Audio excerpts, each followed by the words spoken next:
زقوم کسے کہتے ہیں؟ وہ درخت جس کا ذکر قرآن مجید میں آیا کہ جہنمیوں کی خوراک ہوگا، دنیا میں کہاں موجود ہے؟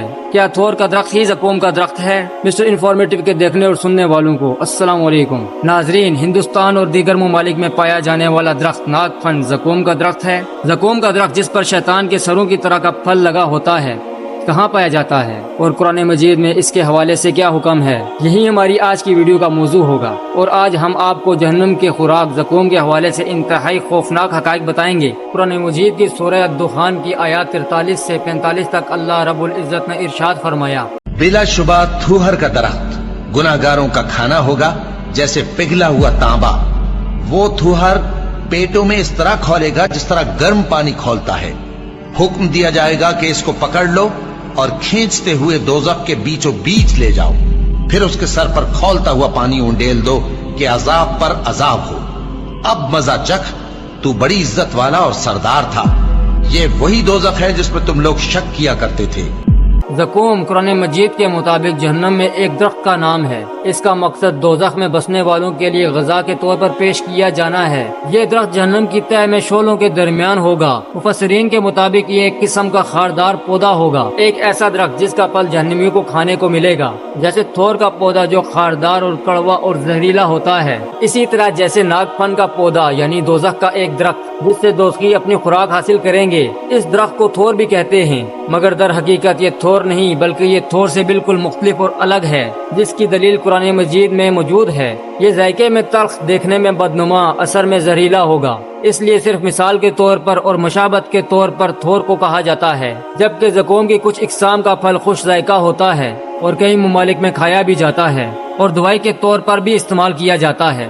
دلیل یہ ہے کہ اللہ رب العزت نے قرآن مجید کی سورہ صفات کی آیات 64 سے 66 میں ارشاد فرمایا، بے شک وہ درخت جہنم کی جڑ میں سے نکلتا ہے جس کے خوشے شیطانوں کے سروں جیسے ہوتے ہیں۔ جہنمی اسی درخت میں سے کھائیں گے اور اسی سے پیٹ بھریں گے۔ تھور کے درخت کے خوشے شیطان کے سروں جیسے نہیں ہوتے، اس لیے اس بات کی یہ دلیل ہے کہ تھور کا درخت زقوم سے مختلف ہے۔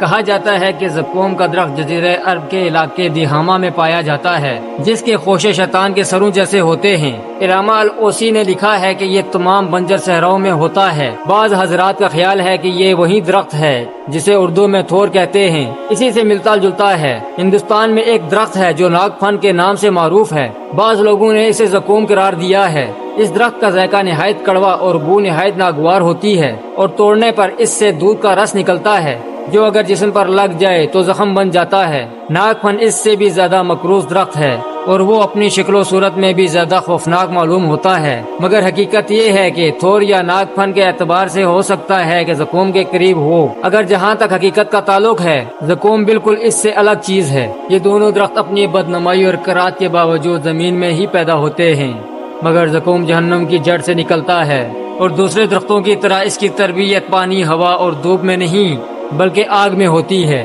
اور یہ آگ کے بعض دیگر جانوروں کی طرح آگ ہی میں پلتا پھولتا ہے۔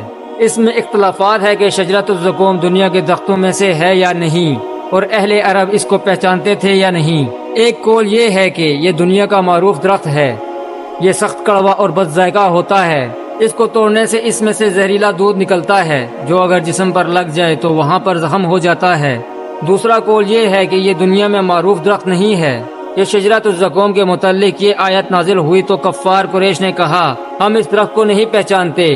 ایک نے کہا، زقوم بربر والوں کی زبان میں مکھن اور کھجور کو کہتے ہیں۔ ابو جہل نے اپنی باندی سے کہا، میرے لیے مکھن اور کھجور لاؤ، پھر اپنے اصحاب سے کہا، اس کو کھاؤ۔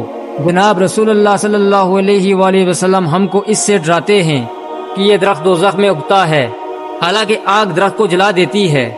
اس نے آپ کا مذاق اڑاتے ہوئے کہا، جس چیز سے محمد صلی اللہ علیہ وآلہ وسلم ڈرا رہے ہیں وہ تو دراصل مکھن اور کھجور ہے۔ تھور کے درخت کو خاردار ہونے کی وجہ سے اور ناگ پھن کے درخت کو انتہائی خوفناک ہونے کی وجہ سے زقوم کے ساتھ ملایا جاتا ہے۔ اس کے پھل شیاطین کے سروں کی طرح ہوں گے، یہ قرآن مجید میں ارشاد فرمایا گیا ہے۔ اسی وجہ سے ناگ پھن کو اس کے ساتھ ملایا جاتا ہے اور یہ خاردار ہوگا، یہ بھی فرمایا گیا۔ تھور کے درخت کو اس کے ساتھ ملایا جاتا ہے۔ شیخ عمر بن سلیمان الاشکر پروفیسر جامعہ اردن کے مطابق جیسے ہی دوستی اس کو کھائیں گے وہ پیٹ میں جائے گا، گرما گرم تیل کی مانند پیٹ میں کھولتا رہے گا۔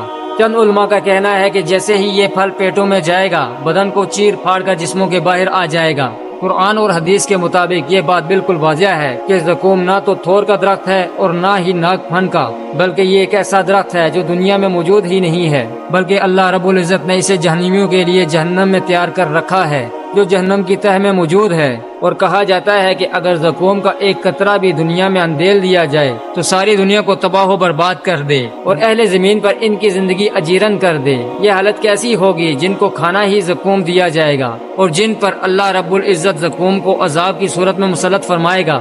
دوستو، اگر آپ کو ہماری یہ ویڈیو پسند آئی ہے تو ویڈیو کو لائک کریں اور ایسی مزید انفارمیٹیو ویڈیوز دیکھنے کے لیے ہمارے چینل کو سبسکرائب کریں۔ شکریہ۔